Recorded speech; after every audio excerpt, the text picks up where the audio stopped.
नमस्कार बालमित्रांनो, आज आपण डेंग्यूविषयी माहिती पाहणार आहोत। रक्त शोषणाऱ्या डासांच्या माध्यमातून होणारा आजार हा डेंग्यू आहे। हा आजार खूप भयानक आहे। या आजारावर जागरूकता होणे खूप महत्त्वाचे आहे। तुम्ही ही माहिती ऐका व इतरांना सांगा। पावसाळ्याच्या काळात डेंग्यूच्या डासाची वाढ होण्यास सुरुवात होते।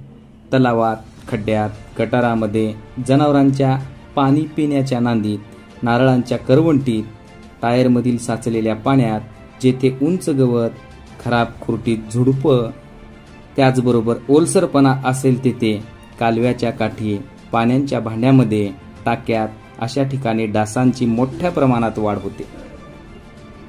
साठलेल्या पाण्यात डास अंडी घालतात आणि त्यांच्या वाढीस पोषक वातावरण निर्माण होते। साधारणपणे जुलैपासून ते ऑक्टोबरपर्यंतच्या काळात डेंग्यूचे विषाणू अधिक प्रभावी असतात। त्यांची संख्या जोमाने वाढते। त्यापैकी एडिस इजिप्ती प्रकारच्या डासामार्फत डेंग्यू हा संसर्गजन्य रोग पसरतो। हा आजार फ्लेवी व्हायरस या प्रकारातील विषाणूमुळे होतो। डेंग्यूचा डास कमी उंचीपर्यंत उडणारा असतो। मनुष्याखेरीज गाय, म्हैस, घोडा अशा अनेक प्राण्यांना डास चावतात। प्राण्यांचे रक्त हे त्यांचे खाद्य आहे।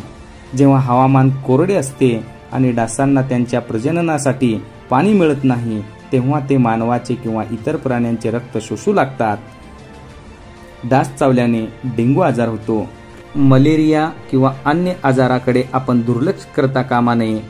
या आजारांना कमी लेखल्यास त्यांची किंमत आपल्याला प्राणांचे मोल देऊन चुकवावी लागू शकते।